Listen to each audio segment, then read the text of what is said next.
Hi, my name is Tori. The career I have chosen where math is needed is an astronomer. The job of an astronomer is generally to seek an understanding of how the universe works. They learn about the planets in our solar system, the evolution of the stars, whole different galaxies, and the fate and properties of our universe as a whole. To start on the path of an astronomer, you must take English and calculus and vectors. You might also choose any two of the following courses: biology, chemistry, computer and information science, earth and space science, advanced functions, math of data management, and physics. Physics is strongly recommended if you know in high school you want to continue studies into astronomy.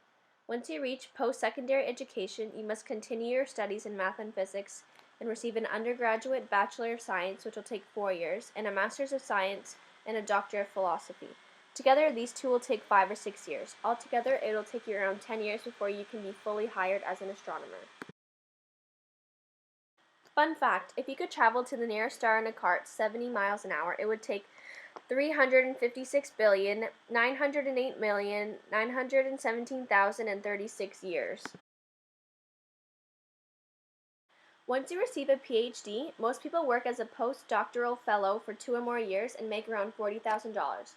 As you continue your career as an astronomer, you move up to an assistant professor, which usually makes more than $50,000, and eventually to an associate or full professor, which can make up to $100,000.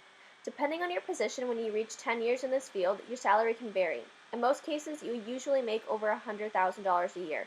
Whether you work for the government or you work at a university, you will move up the ladder in these positions. Did you know that neutron stars are so dense that a soup can full of neutron star material would have more mass than the moon? There are many universities across Canada that offers programs that will lead to being an astronomer. A few universities that do are University of Toronto, McMaster University, Queen's University, and the University of British Columbia, or UBC. Currently, UBC has the best programs for this profession in the country and is ranked number 18 in the world for these programs.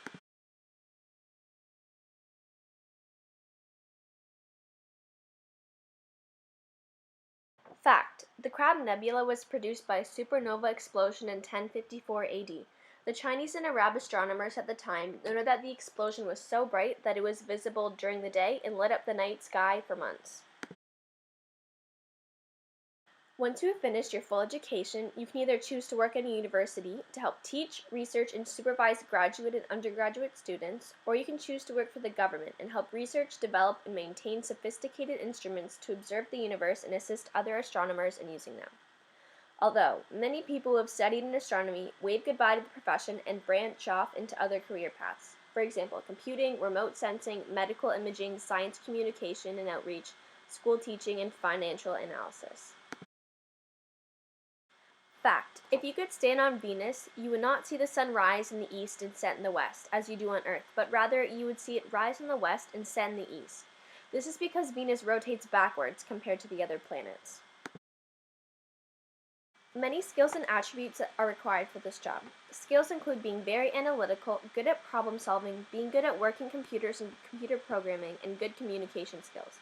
Some personal attributes that are good to have are being an innovative thinker, a hard worker, a leader, and good teacher, having good listening skills, being observant, and being creative. Did you know that the planet Mercury spins so slowly upon its axis that one day on Mercury is equal to 58 days and 15 hours here on Earth? Thanks for watching!